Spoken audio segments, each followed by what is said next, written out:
We have breaking news for anyone with a mortgage or carrying other kinds of debt.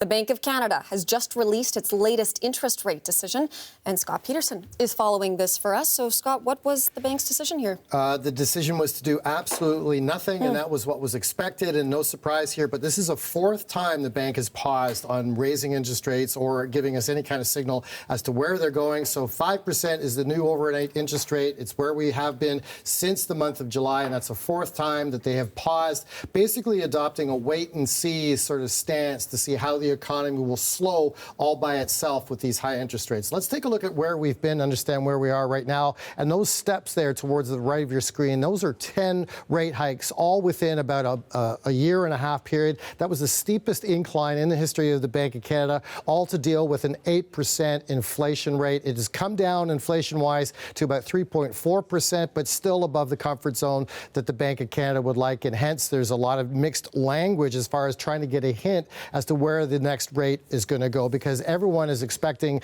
rates to come down at some point. That's been pushed back from as early as April into June. But some of the language gives us some hint as to what Tiff Macklem, the Bank of Canada governor, is thinking. For example, in the statement just released, global growth continues to slow. In the European Union, according to the bank language, it looks to be within a contraction, meaning the economy is shrinking.